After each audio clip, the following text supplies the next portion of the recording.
Good morning, sir, and our dear audience. Thank you, sir, for joining us on such important topic, unnerving China and Tibet issues. Dear China enthusiasts, welcome back again to another episode of C3S interview. I am Komal Pooja Asogan, a research intern in C3S, pursuing my master's in international studies from Christ, deemed to be University Bangalore. Our distinguished guest for today is Dr. Srikanth Kondapalli. He is a professor in Chinese study at Jawaharlal Nehru University. To name a few of his credentials, he is also an honorary fellow at Institute of Chinese Studies, Delhi, and research associate at Center for Chinese Studies, University of Stellenbosch, South Africa. He served at Institute of Defence Studies and Analyses, New Delhi for nearly 12 years. He's also a guest faculty member at College of Naval Warfare, Army War College, Indo-Tibetan Border Police Academy, and Border Security Force Academy. In today's interview, we cover some of pressing China-Tibet issues with focus to the Resolve Tibet Act, China's forced military requirement of Tibetans, environmental exploitation of Tibetans' natural resources, surveillance actions of China, and the growing electoral participation of Tibetans in India. So, on the first topic, to give an introduction for the Resolve Tibet Act, it's a significant policy shift as a crucial step in countering Chinese disinformation about Tibet. This disinformation includes the history of Tibet, the Tibetan people, the Tibetan institutions, including that of Dalai Lama. The acts of provisions were specifically designed to counter Chinese disinformation, thereby significantly raising awareness about Tibet and its people. So this marks a notable departure from previous two acts, that's TPA of 2000 and TSP of 2020, which had acknowledged China's claim. So, sir, how do you think about this shift, like a very drastic shift from the two previous acts? Well, thank you very much for hosting this discussion related to Tibet. For the audience, I just want to first mention the basics about Tibet so that we understand the subject very well. Tibet is, as you know, it's a nearly 2.5 million square kilometers territory. That's almost the size of India. India is about 3.2 million square kilometers. Tibet is about 2.5 million square kilometers. So we are discussing a territory which is as big, almost as big as India. However, unlike India, which is many areas are at the sea level, including Chennai, where you're speaking from, the Tibetan areas are over 4,500 meters above the sea level. So it actually creates a lot of a difference in terms of the elevation, geographical elevation. While India is 1.4 billion people, Tibet is now roughly about 6.3 million people. So there is that is the kind of difference in terms of the population. And most important is the influx of Han Chinese, the Chinese citizens who have migrated to Tibet in successive waves. They actually outnumber the Tibetan residents by nearly 7.5 million people. So you have 6.3 million Tibetans, and in the land of Tibet, there are 7.3 million Han Chinese. So this is what we call generally Hanization. Many of the jobs today are controlled by the Han Chinese, including the party secretary. The party secretary is something like our chief minister in the Indian states. So Communist Party dominates every walk of life in China, including in Tibet, and party secretary is the number one person within the hierarchy, something like our chief minister in the Indian parlance. So there is a huge, kind of difference in the political systems that we see in India and in Tibet currently. So China had developed a lot of infrastructure projects. So today, the government says that there are 30 million tourists. So you have 6.3 million Tibetans, 7.5 million Han Chinese, but there are 30 million Chinese who visit Tibet. Of course, they bring in revenues of nearly $7 billion, but what is important is that this has now become a huge area for tourism. Tibet has nearly 100 sites for mining, and one of the grouses of the Tibetans is that this is fed into the Chinese modernization in the rest of China, and this is creating the output of resources for the rest of China, including water and other resources. China, for example, earns so much money out of these minerals pumped out of Tibet, including copper, zinc, lead, or others. However, Tibetan economy is one of the poorest in comparison to the rest of China. The per capita income is one of the poorest, lowest in compared to rest of China. For example, the per capita income in Tibet is said to be around slightly more than $1,000. But in Shenzhen, closer to Hong Kong, it is about $28,000. So 28 times the Tibetan per capita income. So you can see how Tibet is so poor despite having so many resources. And today there is a lot of infrastructure projects that Chinese government has put in Tibet. This includes over 120,000 kilometers of roadways, and they are building at a pace of 4,000 kilometers per annum. There is the Tibet Railway, which was inaugurated in 2006. There is also several other railway lines now being constructed from Sichuan province, from Yunnan province, and others. Recently, 3 years ago, Ningxi Railway has been constructed at a cost of nearly $6 billion. President Xi Jinping visited that site some 2 to 3 years ago. So that indicates that there is the highest political legitimacy provided for these infrastructure projects. But the most disconcerting feature is the glaciers meltdown. This is creating environmental havoc in Tibet, and an estimated 15% decline in glaciers in the past 5 decades due to the modernization that China is undertaking, including infrastructure projects, mining and other dam construction and other projects.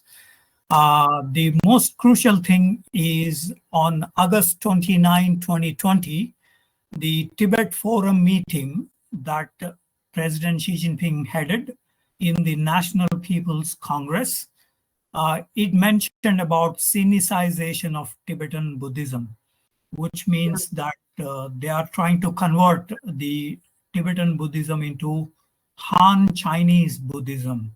So these issues are important to flag before we discuss the Resolve Tibet Act that the United States Congress has passed, because these are the issues that the act is trying to kind of address. So this month, earlier this month, there is the Resolve Tibet Act that was signed, and President Biden is about to give consent for this.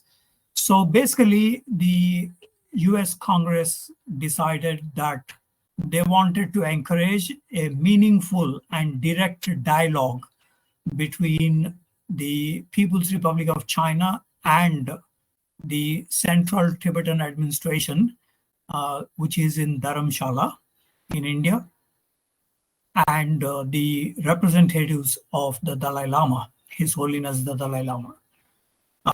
We have had 9 discussions between 2002 to 2010, and these talks were stalled because the Chinese went back on their promise to negotiate and decided to shut down the talks when they said they are only preparing for the personal safety of the Dalai Lama in terms of his return to Tibet.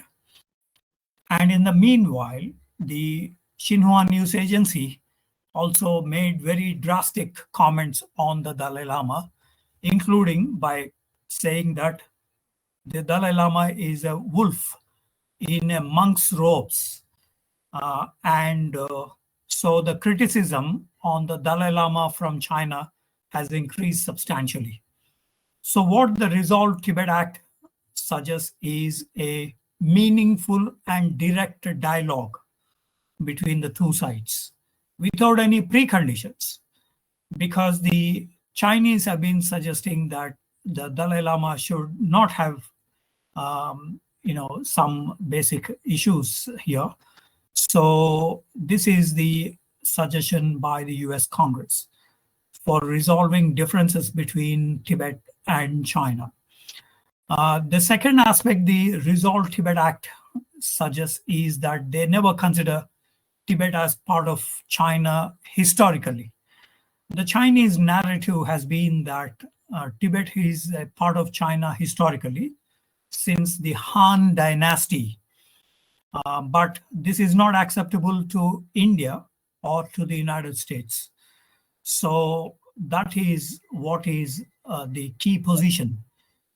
India accepted Tibet as part of China since the Panchsheel Agreement in 1954, while the United States, under the pressure of the Republic of China, under Chiang Kai-shek, in 1940s considered Tibet as part of China. However, the clarification that the Resolve Tibet Act suggests is that it is not a historical part of China. The third aspect of this Resolve Tibet Act suggests is that the Tibetans are entitled to self-determination. Now, in 1940s and 50s, Woodrow Wilson government considered self-determination as a key principle in their foreign policy and their postures towards the rest of the world. However, they did not stress on self-determination subsequently, and so this Resolve Tibet Act proposes to mention in more explicit terms about the self-determination based on the International Covenant on Civil and Political Rights and the International Covenant on Economic, Social, and Cultural Rights, which the Chinese themselves have accepted. So that is what the current Resolve Tibet Act tries to rectify and resonate the self-determination concept. Okay, thank you, sir. So, following that aspect, I like to ask about this a presidential shift, given the looming presidential election and the fact that the Tibet coordinator post remained vacant during Trump's period. It's worth considering, will the China-Tibet issue retain its relevance and significance of the US government in the event of change in leadership, in the hypothetical scenario even might be? You touched upon the historical issues between US and Tibet. So let me go into a little bit into this and how complex that relationship has been between US and Tibet. The United States embassy in New Delhi sent 2 officers to Tibet in 1943. And President Roosevelt wrote a letter to the Dalai Lama for accommodating these 2 officers from the Office of Strategic Services in the US administration. Also, the State Department sent a note in the same year to the Tibetans and suggested that the Chinese government, it was then Republic of China under Chiang Kai-shek, they suggested that they have suzerainty over Tibet. And so the United States position accepts that kind of a position. As I was mentioning, Woodrow Wilson mentioned about self-determination, but somehow this has not been applicable to Tibet till recent times when the Resolve Tibet Act was passed by the US Congress. So there is a lot of speculation on why the United States did not uphold self-determination for Tibet. And this is partly because the US government supported the Republic of China under the Chiang Kai-shek administration till it fled to Taiwan in 1949. So the government of the United States did not change that position with so many other developments that are happening. Since then, the US government, when the People's Republic of China was established in 1949, displacing the Republic of China, they have suggested to human rights or on other issues in relation to Tibet rather than on self-determination, with the exception that the CIA had provided arms to the Kampa rebellion in the 1950s. Soon, of course, while the Tibetans tried to get support from the US, specifically during President Truman's time, and Dean Acheson, the Secretary of State at that time, in late 1940s, when the PRC was getting established, and the 1951 PLA invasion took place, Dean Acheson and President Truman did not support the Tibetan cause. And in fact, they did not even acknowledge the letter sent by the Tibetan Foreign Bureau in relation to the imminent threat coming up from the Chinese military.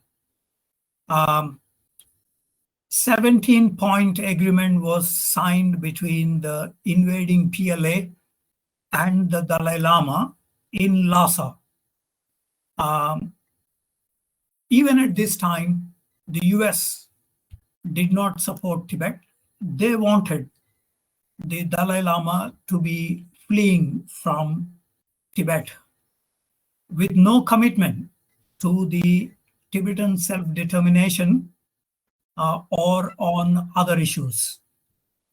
So, as I was mentioning, the Kampa rebellion was supported by the CIA. They were providing something like nearly $2 million every year, and they were training over 2,000 guerrillas in places like Mustang in Nepal, bordering Tibet, and there were other efforts.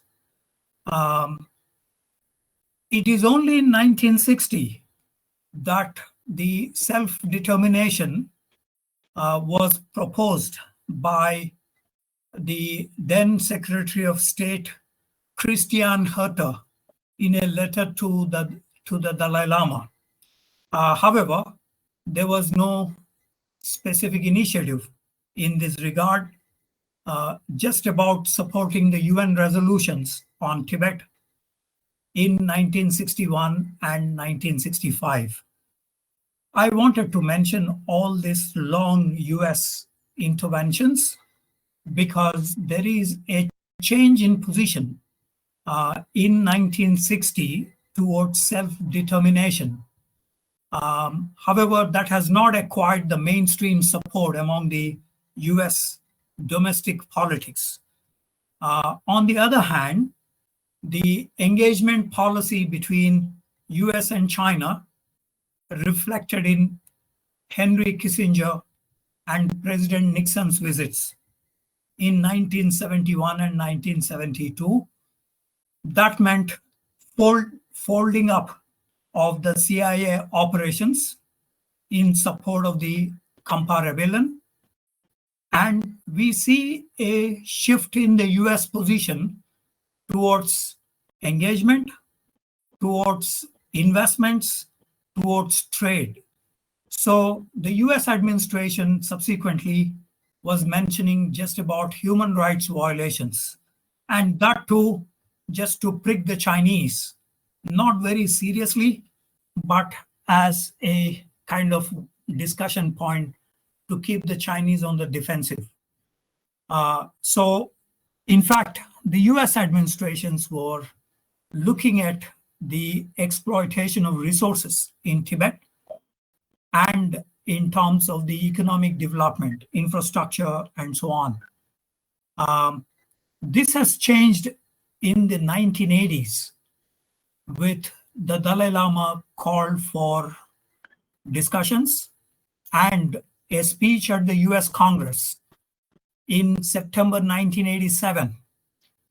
In this speech, the House of Representatives passed a bill that condemned human rights abuses in Tibet. It also asked the president to express concern over these issues and convey the messages to his counterpart in China. So it remained just about the human rights related matters. The Dalai Lama made 5 points in his speech in September 1987, basically suggesting to a demand for zone of peace to be created in Tibet because of the nuclear programs, militarization of the Tibetan plateau by the Chinese PLA, and the ethnographic profiling and displacement. As I mentioned before, Tibet today has 6.3 million Tibetans, while 7.5 million Chinese have gone into Tibet, changing the demographics. So the population transfer policy was also criticized by the Dalai Lama in the speech in the US Congress. He also suggested to human rights and democratic freedoms and restoring Tibet's natural environment, and also for negotiations. In 1987, same year, 2 months later, President Ronald Reagan had signed the Foreign Relations Authorization Act, which expressed sympathy for the Tibetans and raised concerns about the treatment of the Tibetans in Tibet, human rights violations, and called for a constructive dialogue between the two. It also raised issues related to political prisoners.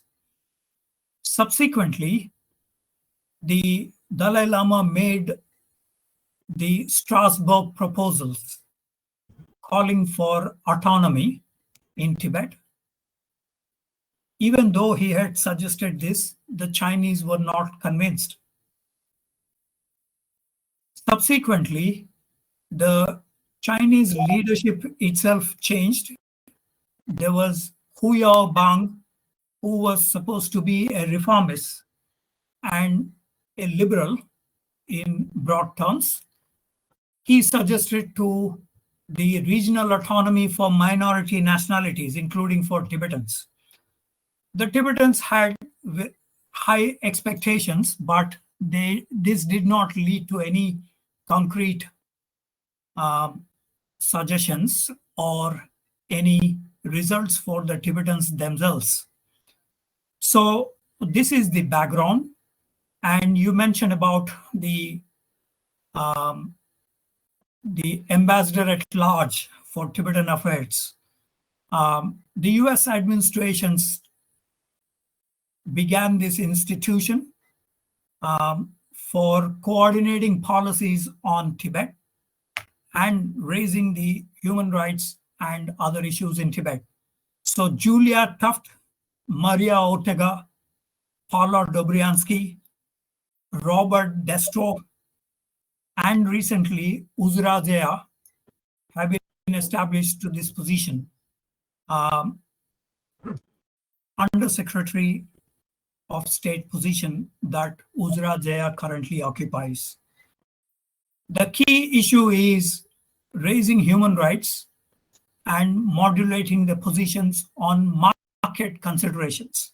So it is in this background that there are a lot of debates within the US.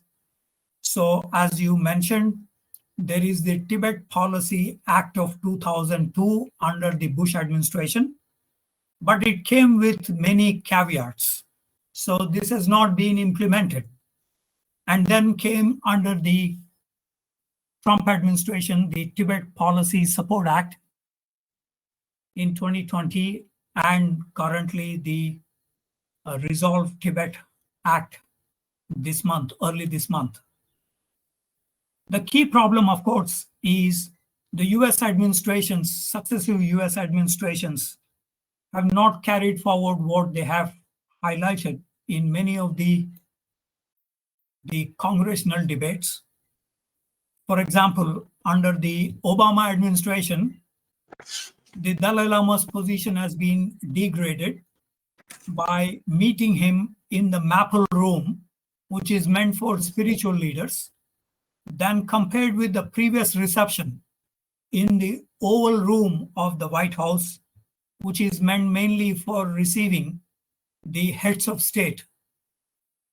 Also, when the Dalai Lama was leaving the White House, he was taken through the back door, which suggests that the Obama administration in the first term was keen on improving relations with China. Subsequently, of course, the Obama administration went through pivot towards the Indo-Pacific and the rebalance strategy. It is then, and subsequently under Trump administration, we saw the Tibet Policy Support Act passed in early 2020. But the key issue is that as you mentioned, the ambassador at large for Tibetan affairs was not allowed to be part of the strategic and economic dialogues that the US used to conduct with China. So under the Chinese pressure, the ambassador at large was not allowed to be part of those discussions. So this is the background that I wanted to share, and the zigzag policies that the US administrations followed towards Tibet. Okay, thank you, sir. It was a very in-depth analysis, and you have given a very great insight for us, sir. So, moving on to the next topic, it's about the Chinese forced military requirement of Tibetans. So, it implemented this policy of one member from one family to the military to possess a loyalty test.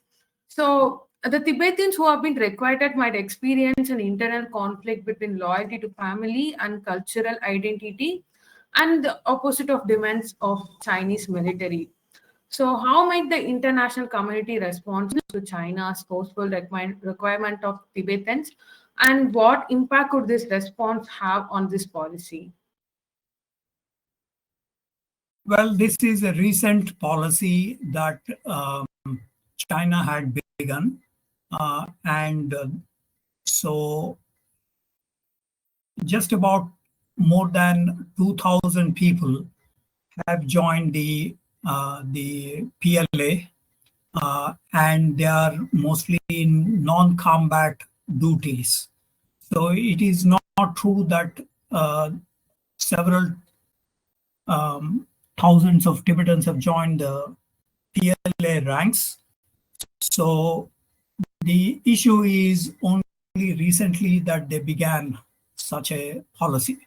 I think it is important for us to consider this because unlike the general assumption that many Tibetans are joining the PLA, that is not true, number one. Number two is in Ningchi prefecture, opposite to Arunachal Pradesh, and in the Nagari prefecture, opposite to Ladakh, Himachal, Uttaranchal. These recruitments have taken place, and it is only in those places that we saw, and also, of course, in Chumbi Valley, close to Sikkim and Yatung County, as it is called. It is only here that we see some recruitments that have taken place. So it is not all across Tibet that it has taken. So this is, we need to keep that in mind. And so initially there was a Tibetan army under the Dalai Lama when he was in the Potala Palace. But this Tibetan army was a ragtag army that was disbanded after the PLA marching to Tibet in 1951 and the 17-point agreement that was signed. So there was a Tibetan army before, but that was not really a highly professional armed force. But today there is an emphasis on recruiting the Tibetan youth into the PLA. So there is the effort by China to recruit, but this is only a very minor recruitment process as of now. Of course, this is a major concern for the Indian armed forces and to the Tibetans and to the Central Tibetan Administration in Dharamshala. That is because of the kind of difference that it could create among the Tibetans, leading to some kind of the schisms within the Tibetans if you have the Tibetans recruited into the PLA. So what we hear about is most of them have joined the logistic services or non-combat duties. So it is not very extensive recruitment of Tibetans into the PLA. A rough estimate, as I was mentioning before, is just over a 2,000 figure. But that is also not very accurate. So we see that the Chinese are keen because the Tibetans have, like the Ladakh Scouts and other mountainous people, they have a huge resilience in terms of operating at high altitude areas, and it is basically with their genetic character where you have the oxygen content is very less in those heights, and the oxygen retention capacity in the red blood corpuscles is very high. So the so-called Special Tibetan Army Unit that the Chinese have raised is because of this high altitude nature and non-combat duty related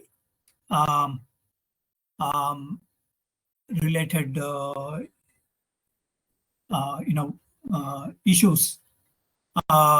China is also trying to apply CRISPR-Cas technology to identify those genes which are responsible for retaining oxygen in the red blood corpuscles and possibly share this with the Han Chinese deployed in Tibet.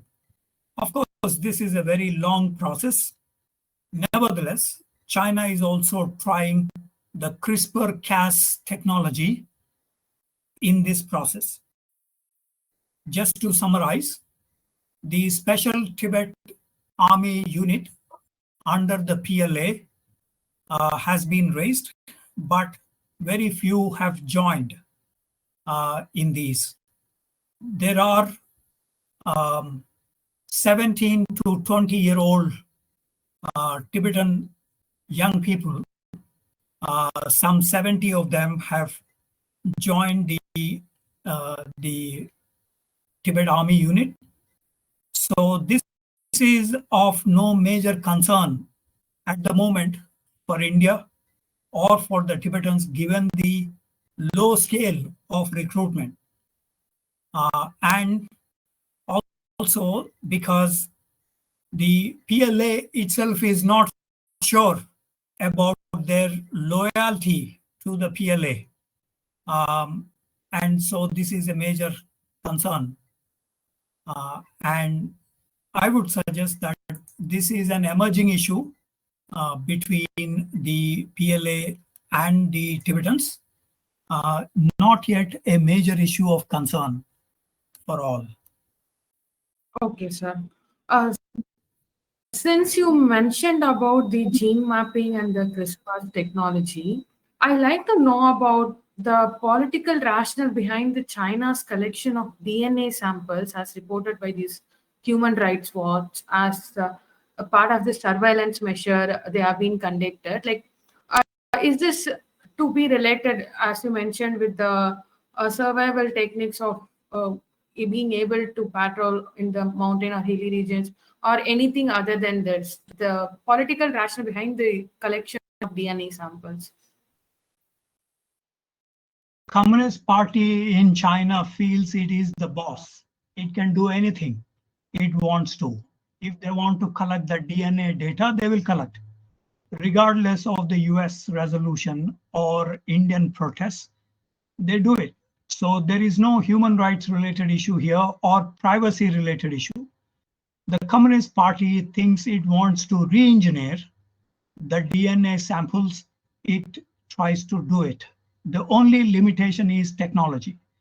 And since China is acquiring a lot of technologies from the Western countries, including CRISPR-Cas technologies, including from the United States, in their laboratories, they have done during the previous administrations.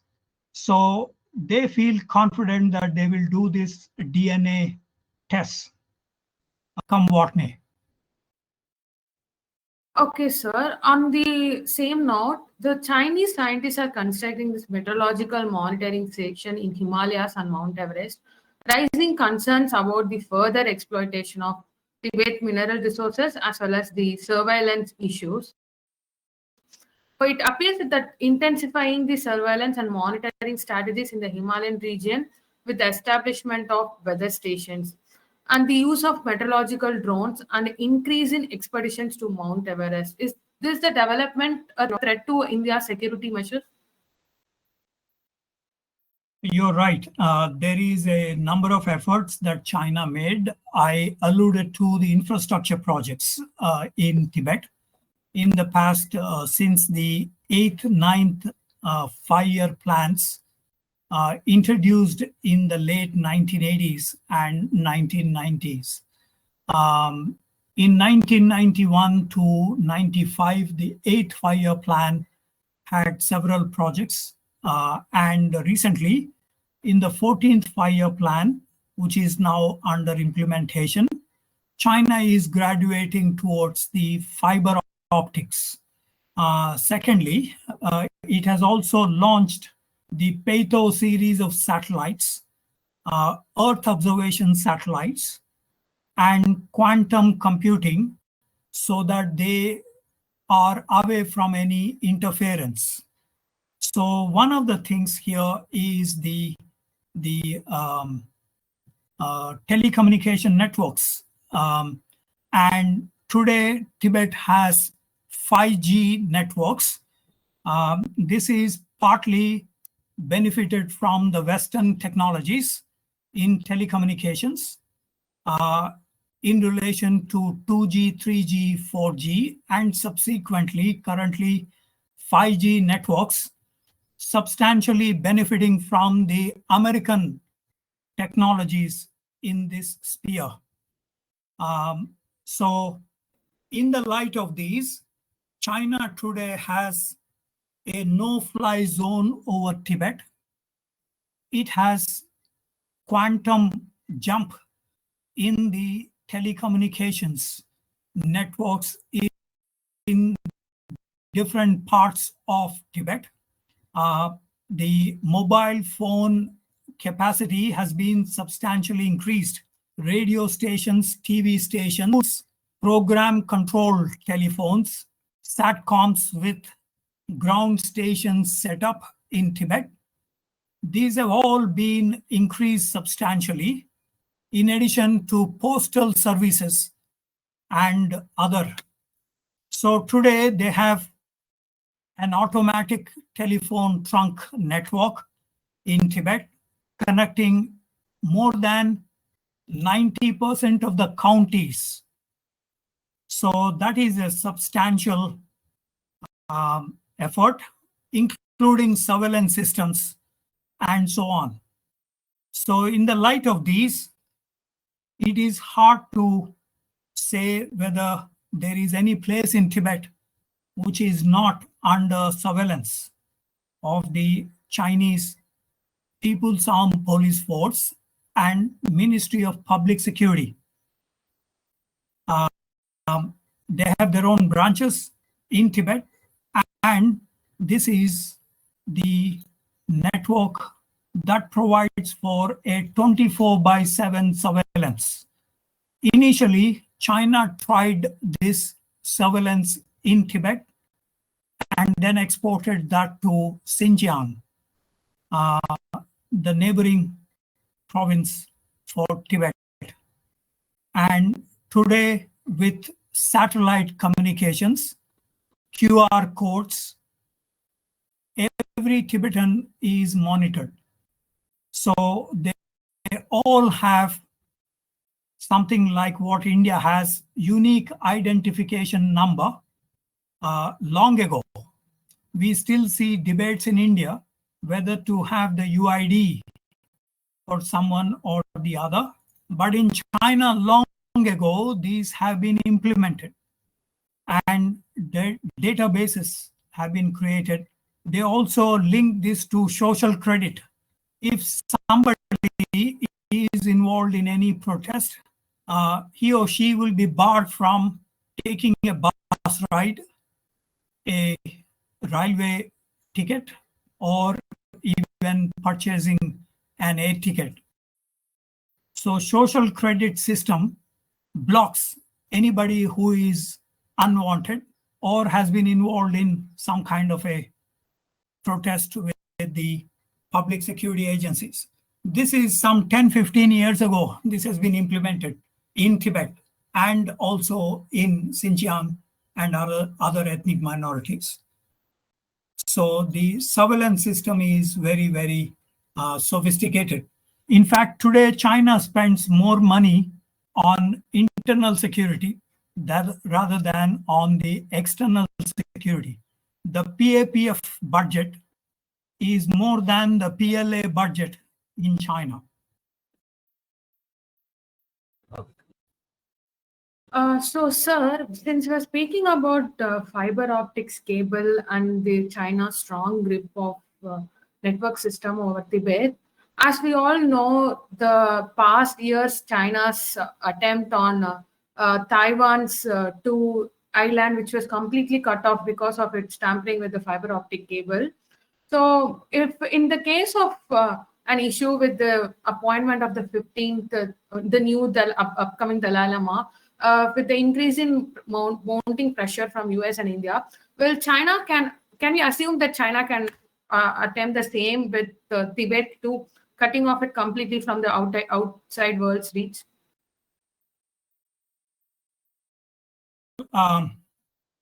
The Chinese military strategy is informationization, and between 2021 to 2035, the Communist Party Congress in 2017 decided to transit between mechanization and informationization of the troops. With that background, there has been a number of developments in Taiwan Straits, as you just mentioned, but also in Tibet. So one of the things that China recently has done is to construct 628 well-off society villages, and roughly 1/3 to 1/2 of these were constructed on the path of the Dalai Lama's flight in 1959. So these well-off society villages are being constructed on the path from Lhasa to roughly on the line of actual control with India, closer to Kalimpong. And so China had constructed these in order to counter the 15th Dalai Lama related support in this path from Lhasa to up to the line of actual control. So this is the broad outline. And President Xi Jinping wrote a letter to a Tibetan family in Yume village in 2017 October. This village is close to Asafila, north of Asafila in Arunachal Pradesh.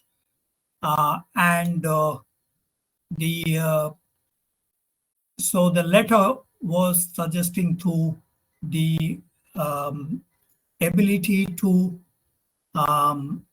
dominate the borders, motivate others in terms of border management. So this is where the model villages have come in. And these are basically over 100 households, many of them with ex-servicemen, intelligence agents, and others. So it has a multitasking from ethnic, demography, dual-use infrastructure, protection against the infiltrators, or advanced preparation and poverty elevation. So, for example, in Medok village, this is meant mainly for attracting the Han Chinese. In Kampazung, another village, this is mainly meant for military, paramilitary purposes. Here, border defense is the main theme. In Rima and Marmang villages, also where these well-off society villages have been constructed, there are more activities noticed. It can be also said at Chayu, Yume that I just mentioned, Sarichu, Lungchu, and other areas. These villages have come up. These villages have also come up in Bhutan, Nepal, controlled areas. And China is planning to set up these well-off society villages in Pakistan occupied Kashmir regions as well. So these are generally called as defense villages in the local parlance, and they constitute the bulwark against the 15th Dalai Lama events in the future. So there is a lot of preparation that China is making in terms of the infrastructure projects here in these areas. Yes, sir. So I like to move upon to the next segment that's on election participation of Tibetans on India. So there has been a clear increase in the number of Tibetans participating in Indian general elections from 2014 to 2019 and in the current 2024 elections. Many Tibetans observe and believes that it is high time for Tibetans in India to legally claim their vote and push for their political, social, cultural, and educational rights. And it also come after the development, like in all over the world where Tibetan diaspora has been present, they have been given citizenship and legal rights, and they believe it's right time to implement or gain those access in India too. So, can Tibetans advocate for their electoral rights in India as they desire? Is it possible attempt? I'd like to know upon this thing, sir. The Tibetans living in India, they come with a permit, residential permit. So technically they are foreigners. So they cannot exercise the electoral votes in India because they carry the residential permit, number one. So currently there are 160,000 Tibetans registered as with the Dalai Lama office in Kathmandu. And then from there, after they come from Kodari Road in Tibet to Nepal, they reassemble in different parts of India, Leh, Darjeeling, Dharamshala, Bailaguppe, or other areas. All of these are Tibetans. They're not Indians. Please don't get confused with these two.